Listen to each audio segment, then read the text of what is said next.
Our understanding of societal life and the definition of lifestyle changes so quickly in such a short period of time.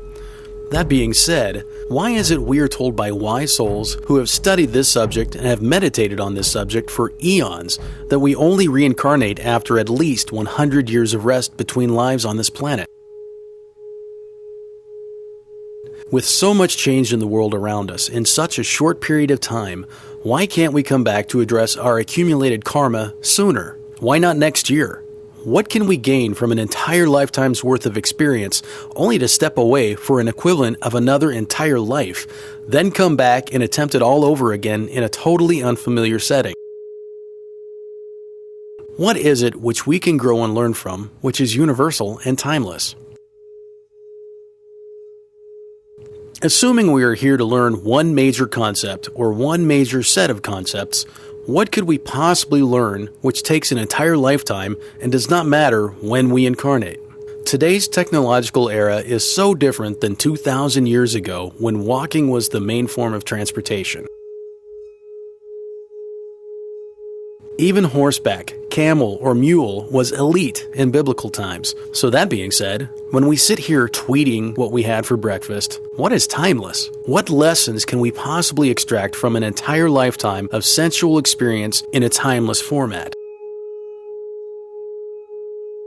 In order to understand the complexities of our human experience, we must eventually narrow down eons of repetition into its simplest form. What is the simplest form of thought or experience? 1. Singularity.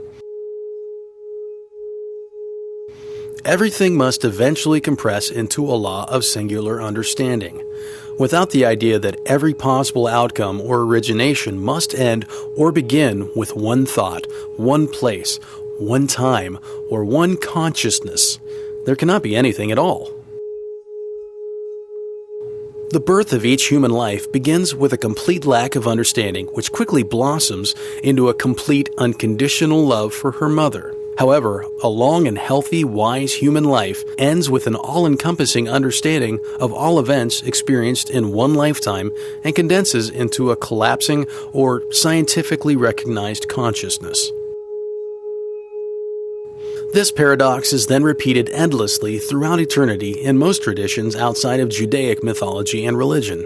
But with this realization being accepted, then why is it that we continually misunderstand singularity in all its glory? Why wouldn't it be easier to understand the law of one in its simplicity? It should be. Most identify law as a set of terrestrial rules which are universally accepted by individuals who are not very cognizant of those who believe in reincarnation. Because if they did, then there would really be very few laws, if not only one law: love, oneness, caring, compassion. With even a minimal understanding of what love or the law of one truly is, then it is so easy to see that we do not need any terrestrial laws which attempt to guide us away from actions which we should not do. All we really need is an understanding of love. Then all terrestrial laws become obsolete. So, with all these questions in mind, then what simple universal lessons can be learned over eons of reincarnation which are completely timeless in our understanding of time and space? Return to love. Return to compassion. Return to understanding. Return to Source.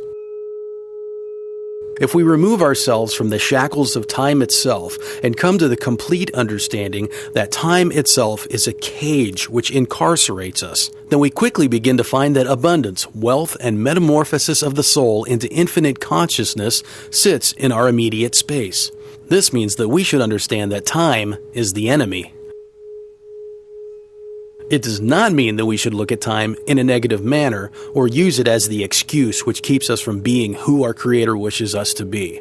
It means we should step outside of time and release the concerns we harbor when thinking about time or worrying about time. What is meant by the concept of concernment of time is that any moment that we wish something should have been different, or that we wish something to occur which is not happening now, we must quickly release that thought and let it separate from our being and replace it with a different thought. It should be replaced with a thought of compassion and understanding. We must become thoughts of love and oneness. This, my fellow souls, is the next step in our metamorphosis, which we must conquer individually in order to combine our consciousness into the ascension of humanity. Without understanding and compassion, we cannot make the necessary evolutionary leaps which allow us to experience the truth. Truth is what we seek, isn't it? If it is, then we must also understand that truth is a gift which we must earn. It will not be given to us. Truth must be taken from the mouth of fear itself. Without a conquering of fear and a respect and understanding of compassion and love, then the truth of who we are will not be realized. The fear of self-extinction must be overcome.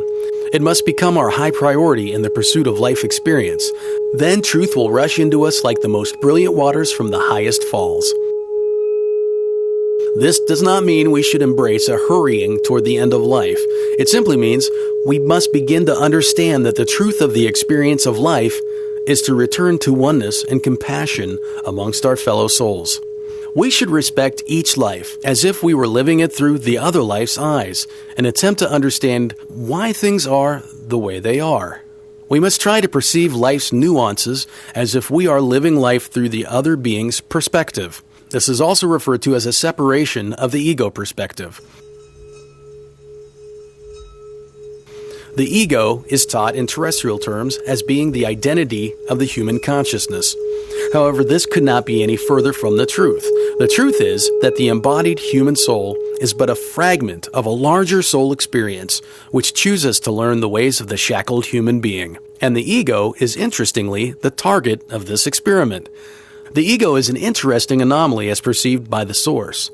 The ego is a description of a veiled soul, and we drift in and out of a veiled experience continuously. The source of creation wants to learn as much as possible about the concept of separation only because its main understanding of truth is connectedness and unity.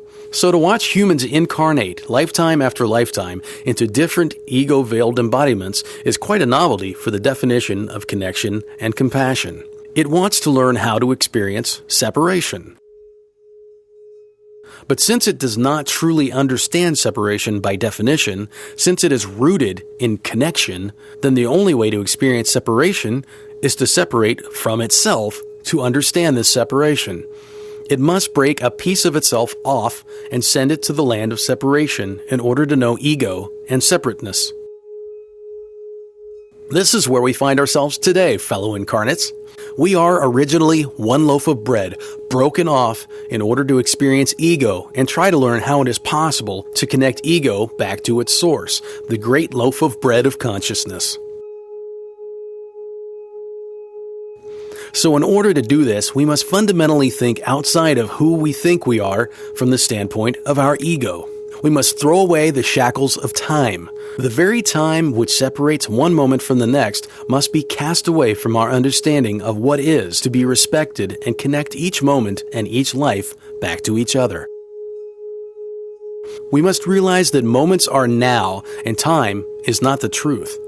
All time is simultaneous, and the separation of moments from each other is completely irrelevant and illusionary. Seek this truth. Live this truth. Enjoy your moments. Be compassionate. Be understanding. Become one. Live all time as one moment of consciousness. This will return us to Source. Our job is almost complete. We were sent to learn separateness. We have learned this complicated reality. Now, return to what we know is truth. Cast away the shackles of time. Look to the souls around us and know that we are all one. We are one person. We are in one place. We are in one moment. We are connected by love and compassion for self and others.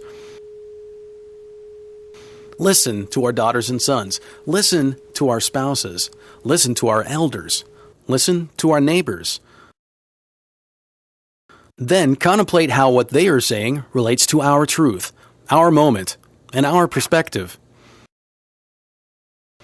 It is simplicity in motion. Understanding simplicity leads us back to singularity. The Law of One awaits patiently.